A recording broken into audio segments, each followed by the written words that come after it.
You're listening to the Jefferson Exchange. Thanks for joining us. The JX starts today with the debrief, where JPR reporters discuss the stories they've been covering this week, including a lifeline for Southern Oregon University, a school focused on training bike mechanics, and plans to deter deer.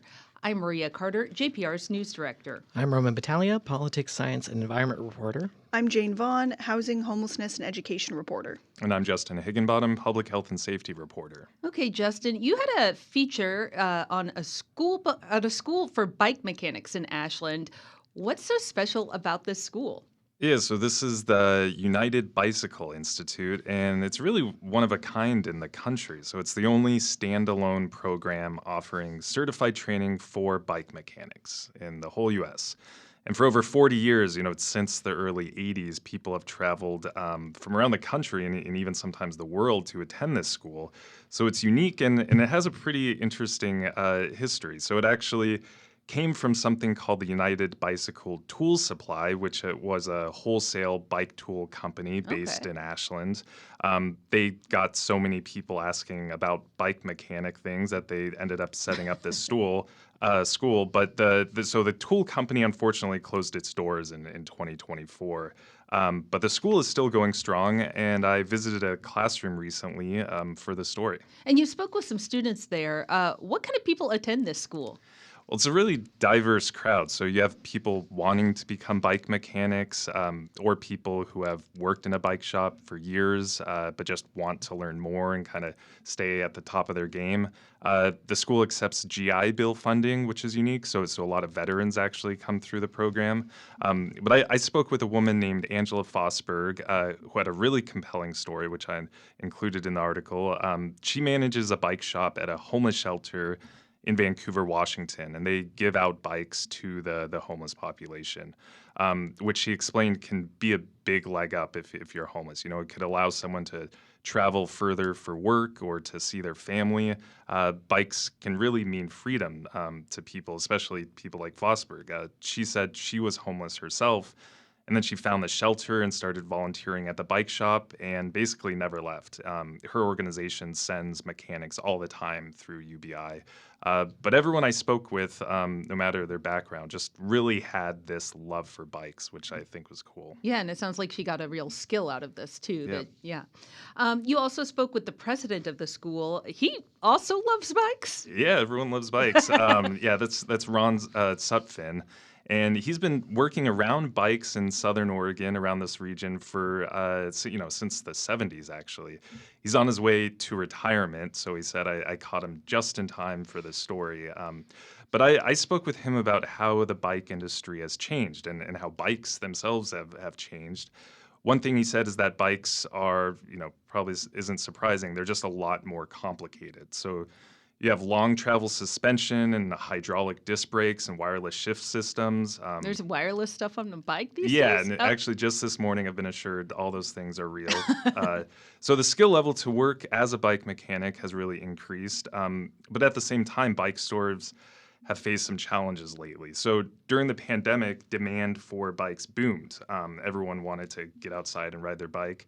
But because of supply chain issues, it was hard to keep up with that demand. And then bike stores did finally catch up and demand dropped. So they were left with all this extra inventory, which they had to liquidate. So it's just been kind of a volatile market for bike shops. Also, more people are buying their bikes online, not going to bike stores, which hurts local businesses and could obviously impact bike mechanics.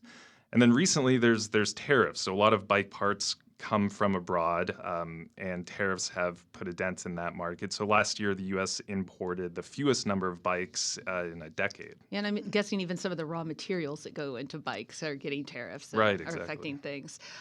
So is it all bad news for bike shops? No, it's not all bad news. So bike stores are adapting, especially adding things related to community engagement, like group rides and clinics and events, that sort of stuff. Also, more people are riding bikes than ever in the U.S., so ridership has peaked. And as long as people are riding bikes, they'll need bike mechanics. So even if you buy online, you'll eventually need someone to work on your bike. So that's good news for bike mechanics like students at UBI. It's also good news for bike shops because offering in-person services is a moneymaker. So brick and mortar bike stores will still be around for the foreseeable future, and those wanting to learn about bike mechanics will likely still come to Ashland. Okay, well, thanks for this insight into the bicycle industry, Justin. Jane, you reported this week about a lifeline for Southern Oregon University in the form of $15 million. Where is that money coming from? It is coming from the state legislature. The university had asked for support from the state, and it's basically part of this giant end of the legislative session budget bill. And so they're offering $15 million for this current biennium. There are some strings attached to that money. So basically the money would actually be allocated to the state's Higher Education Coordinating Commission, managed by the legislature's emergency board, and the university would have to submit monthly financial statements and quarterly reports, so they're not going to get $15 million, no strings attached, just in a lump sum. Exactly. And then the bill also directs the commission to work with the university to create a long-term plan for financial sustainability by the end of April. I should say the bill does not actually appear to have quite passed yet. It has to pass before the legislative session ends on Sunday, but it is moving along, so it seems like any minute it will go through. And there's like an update on it pretty much all the time. All the time, yeah. But it's the big, end of the session budget bill, one of them. And I should also note that JPR is licensed to SOU, but we do cover the university just like any other institution. So, I think we'd all like an extra $15 million, but why does SOU need this money? Right. I mean, we've talked about this before, but it's SOU basically facing its third fiscal crisis in 4 years. They need this money to help stabilize the university. The SOU announced recently that it will drop below its approved cash threshold sometime this year. That is $12.68 million. And then basically about a year from now, the university projects it won't have enough cash to make payroll. And then by June of 2027, they're anticipating a shortfall of more than $14 million. So getting $15 million would help a lot. In terms of why this is happening, the university leadership has attributed this to rising costs, declining enrollment, inadequate state funding. There's a lot of causes. And then in particular for this crisis, they've said that their budget and finance offices were understaffed, their financial reporting is insufficient, their financial policies need strengthening. The Board of Trustees was asking, why are we only finding out about this now? Basically, when this was about a month ago. Because this isn't the first financial crisis. Exactly. There have been two other huge cuts at the university in the last few years.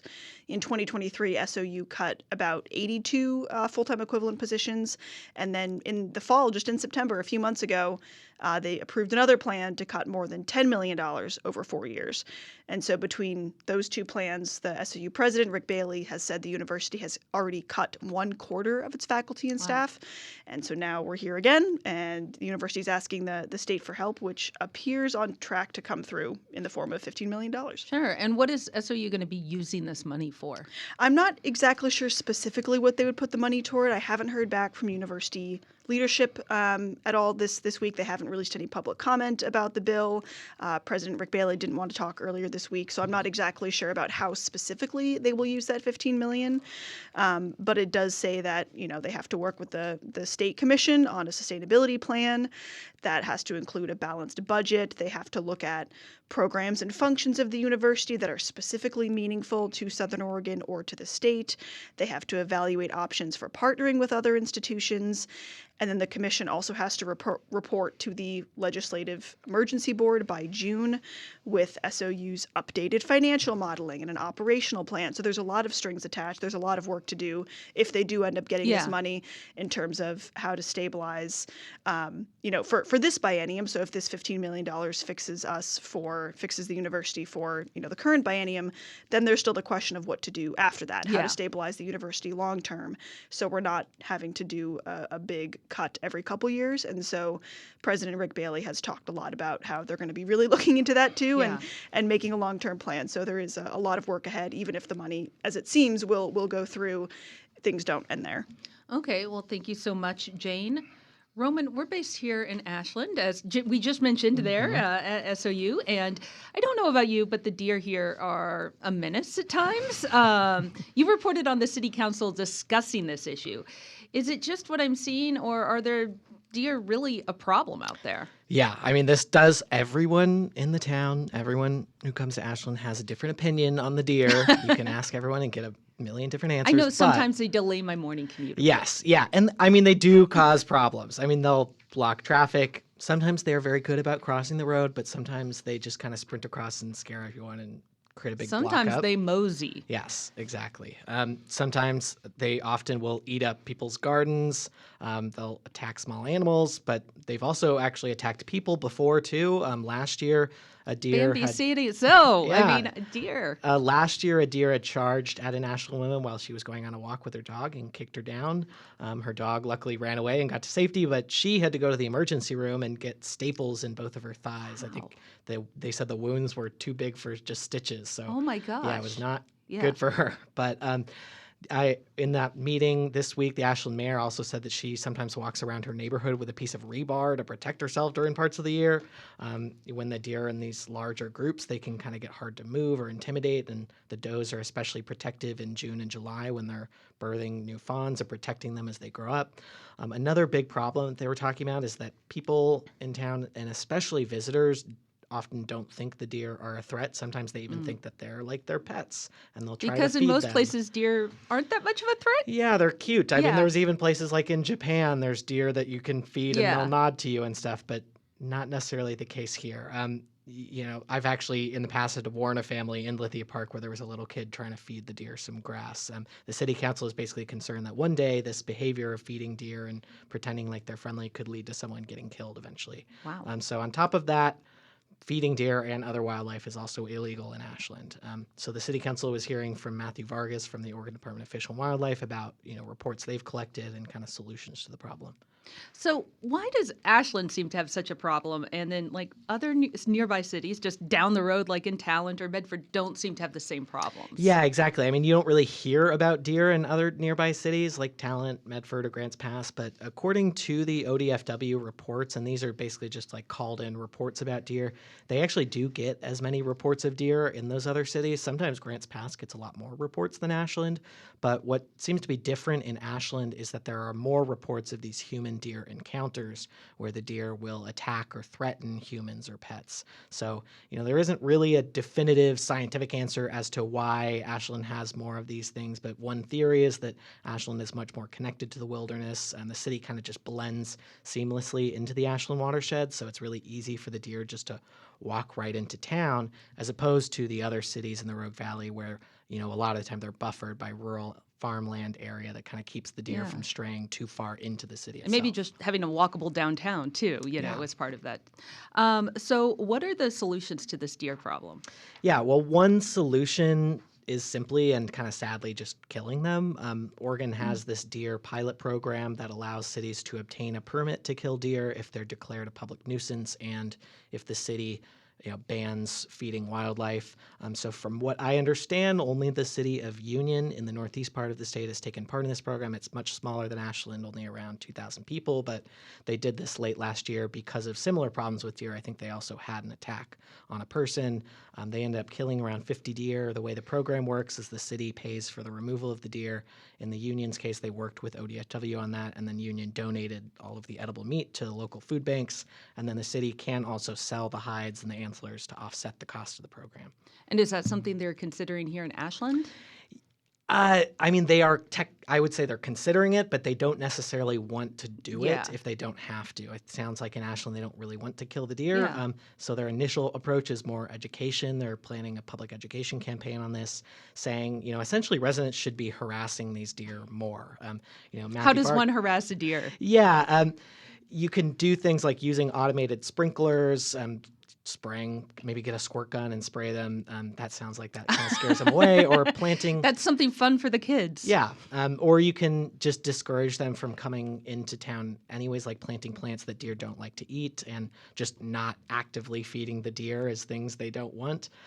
So they're hoping to kind of essentially change the deer's behavior and make them more scared of the humans so that they'll stay in the forest more or not attack people as much. But, if things don't change, then the city probably is going to be forced to start this pilot program and kill some deer.